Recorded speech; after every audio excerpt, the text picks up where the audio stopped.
بسم الله الرحمن الرحيم. الحمد لله والصلاة والسلام على رسول الله وعلى آله وصحبه وسلم تسليما كثيرا. أما بعد، إخواني وأخواتي الكرام رحمني ورحمكم الله. Alhamdulillah, kembali Allah Jalla wa'ala memudahkan kita untuk menuntut ilmu agama, mempelajarinya dan menggalinya, yang mana itu merupakan warisan para nabi, karena para nabi tidaklah mewariskan melainkan ilmu agama ini. Sebagaimana yang telah kita rencanakan, bahwa insyaAllah ta'ala mulai pada hari ini, pelajaran kita dari silsilah fikih dari kitab Umdatul Ahkam akan kita gantikan untuk sementara. Akan kita bahas Ahkamus Siyam. Setelah ini akan kita bahas Arkanul Islam. Setelah Arkanul Islam, maka kita akan membahas yang berkaitan dengan zakat fitr dan hukum-hukum seputar lebaran. Setelah itu insyaAllah ta'ala bila Allah menghendaki akan kita lanjutkan kembali pelajaran kita dari kitab Umdatul Ahkam. Ikhwani wa akhwati al-kiram rahimani wa rahimakumullah. Ketahuilah Allah Jalla wa'ala adalah zat yang maha hikmah, yang mensyariatkan berbagai macam ibadah dan modelnya untuk umat ini semua. Dan itu semua demi kebaikan dan kemaslahatan mereka. Tidak sedikit pun karena Allah memerlukan atau butuh kepada mereka. Allah lah yang telah berfirman, وَمَا خَلَقْتُ الْجِنَّ وَالْإِنسَ إِلَّا لِيَعْبُدُونَ. Tidaklah aku ciptakan jin dan bangsa jin dan manusia, melainkan agar mereka hanya beribadah kepada aku. مَا أُرِيدُ مِنْهُمْ مِنْ رِزْقٍ وَمَا أُرِيدُ أَنْ يُطْعِمُونَ إِنَّ اللَّهَ هُوَ الرَّزَّاقُ ذُو الْقُوَّةِ الْمَتِينَ. Tidaklah aku menginginkan dari mereka untuk memberikan makan kepadaku, dan tidaklah aku menginginkan dari mereka rezeki. Innallaha huwar razzaqu dzul quwwatil matin. Sesungguhnya Allah adalah zat ar-razzaq, pemberi rezeki, dzul quwwatil matin, dan yang memiliki kekuatan yang sangat nyata. Maka karena hikmahnya Allah Jalla wa'ala, Allah mensyariatkan berbagai macam ibadah kepada umat ini.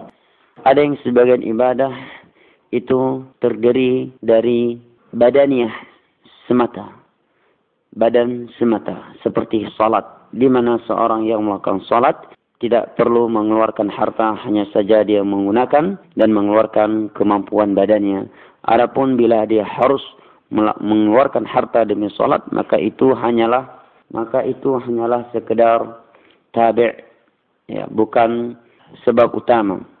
Ada pula di antara ibadah yang Allah syariatkan kepada mereka semata-mata terdiri dari maliyah. Yaitu seperti ibadah zakat. Ada pula di antara ibadah yang Allah syariatkan kepada mereka yang dia terdiri dari harta dan badan, yaitu seperti ibadah haji, di mana seorang yang melakukan haji dia akan mengeluarkan hartanya dan memerlukan kekuatan atau kemampuan badannya. Ada pula di antara ibadah yang dia memerlukan harta dan badan, dan juga terkadang dia bisa dilakukan hanya dengan harta atau hanya dengan badan semata, yaitu jihad. Di mana orang yang berjihad, ada di antara mereka mengeluarkan harta dan jiwanya. Ada pula di antara mereka hanya mengeluarkan jiwanya tanpa harta. Ada juga di antara orang yang berjihad yang mereka hanya mengeluarkan harta namun tidak mengeluarkan jiwa karena tidak mampu dari sisi jiwanya. Nah, sedangkan ibadah puasa ia adalah ibadah yang murni seorang hamba melakukannya, yang dia adalah ibadah yang murni badaniyah, ibadah badan, di mana seorang yang berpuasa tidak perlu untuk mengeluarkan harta yang dia miliki. Maka ini semua karena hikmah Allah Jalla wa'ala, sebagai bentuk pendidikan, pelajaran, dan cara agar mereka mampu meningkatkan keimanan mereka kepada Allah, sehingga Allah melihat siapa di antara mereka yang jujur dan benar-benar di dalam pengakuannya bahwa dia beriman kepada Allah. Banyak di antara manusia dia mampu mengeluarkan zakat, mengeluarkan harta, tetapi dia tidak mampu berpuasa walaupun hanya 1 hari. Banyak di antara mereka manusia mampu salat dan puasa yang luar biasa, tetapi dia tidak mampu dan berat untuk mengeluarkan ibadah zakat. Oleh karena itu, ibadah-ibadah yang Allah syariatkan itu ada yang bentuknya dia itu bazlul mahbubat, mengeluarkan hal-hal yang dia cintai, mengorbankan hal-hal yang dia cintai. Ada pula di antara ibadah yang Allah syariatkan itu, dia merupakan al-imsak anil mahbubat. Seorang harus menahan diri dari sesuatu yang disukai oleh jiwanya. Adapun contoh ibadah yang itu bentuknya mengeluarkan sesuatu yang dia cintai, seperti zakat tadi. Dia mengeluarkan harta-harta yang dia cintai. Adapun contoh ibadah yang bentuknya dia menahan diri dari sesuatu yang dia cintai adalah puasa. Dia menahan diri dari makan, minum, menahan diri dari mendatangi istrinya. Yang itu merupakan halal yang halal dan dicintai oleh hawa nafsunya. Maka ini semua adalah ujian buat mereka. Allah ingin melihat siapakah di antara mereka yang benar-benar beriman dan benar-benar merealisasikan pengakuannya bahwa dia adalah mukmin kepada Allah.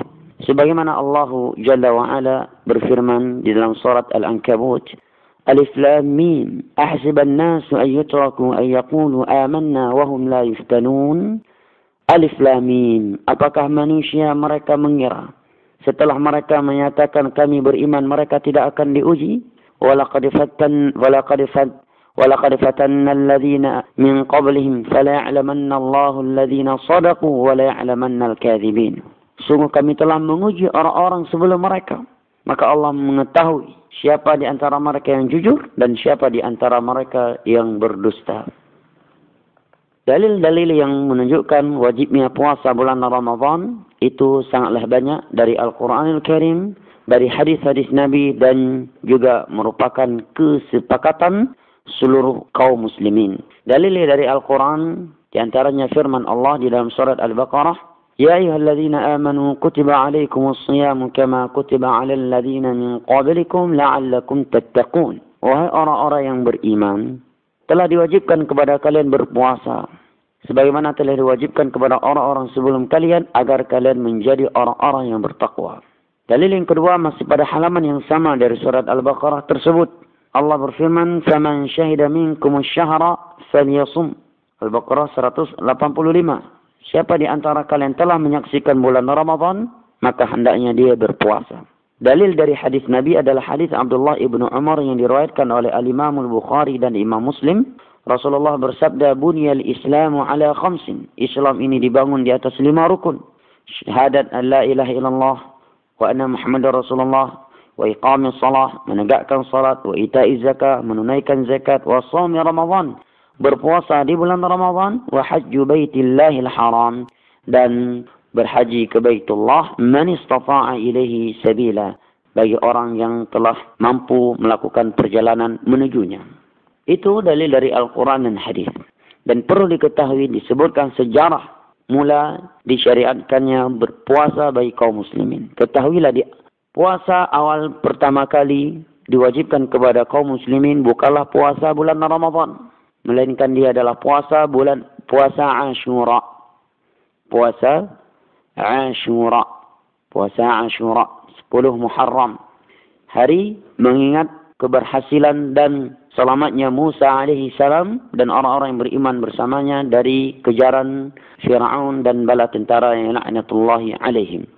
Setelah itu, setelah sekian lama para sahabat Nabi diwajibkan puasa Ashura, maka tahun mendatang turunlah firman Allah kepada mereka untuk berpuasa di bulan Ramadan.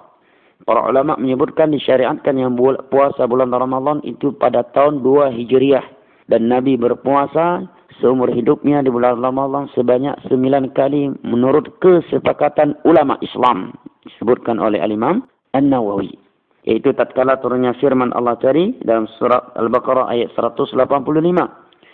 Wahai orang-orang yang beriman, kutiba alaikumus siyam kama kutiba alal ladzina min qablikum la'allakum tattaqun, agar kalian menjadi orang-orang yang bertakwa. Atau 183. Yang kedua yang perlu diketahui bahwa awal disyariatkannya puasa Ramadan di tahun 2 Hijriah itu masih ada pilihan antara berpuasa atau bayar fidyah. Walaupun dia mampu, maka diperbolehkan bagi kaum muslimin di waktu itu memilih salah satu di 2 perkara. Apakah dia berpuasa atau dia tidak mau berpuasa dalam keadaan dia mampu, maka harus membayar fidyah. Ini di awal pensyariatan puasa bulan Ramadan. Ada pilihan.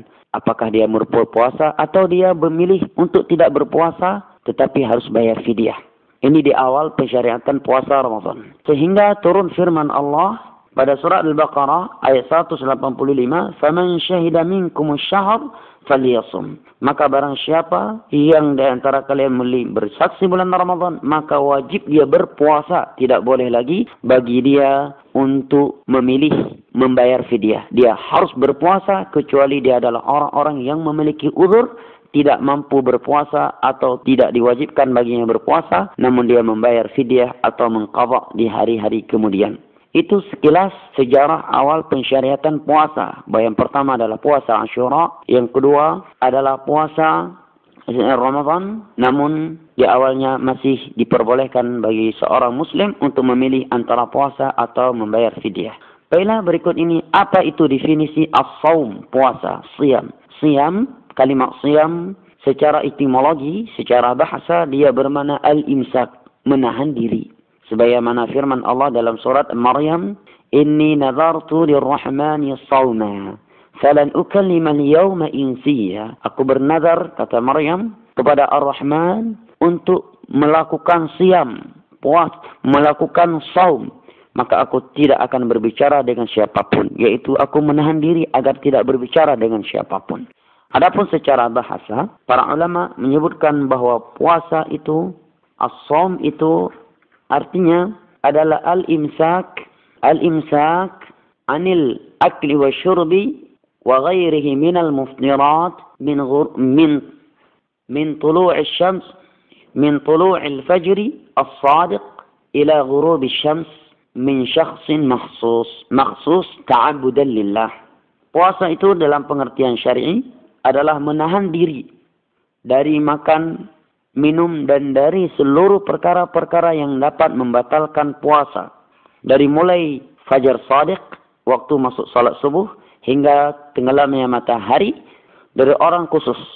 Maka pembahasan kita insya-Allah Ta'ala berkaitan tentang orang-orang yang wajib kepada mereka puasa. Apa saja ini yang pertama. Yang kedua, pembahasan yang akan kita bahas insya-Allah Ta'ala, hal-hal yang membatalkan puasa. Kalau mereka membatalkan puasa. Yang ketiga, masalah niat. Yang keempat, masalah sahur. Yang kelima, masalah iftar, bukan puasa. Yang keenam, dengan apa bulan puasa itu dipastikan. Kemudian yang ketujuh, yang akan kita bahas insya-Allah Ta'ala, orang-orang yang mereka ada uzur syar'i untuk berbuka dan apa yang harus mereka lakukan tatkala mereka berbuka.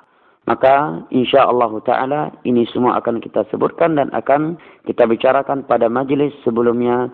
Semoga muqaddimah pada hari yang berbahagia ini dapat memberi manfaat kepada kita semua. Wabillahi taufiq wal hidayah. Wa sallallahu ala nabiyyina Muhammad wa ala alihi wa sahbihi wa sallam.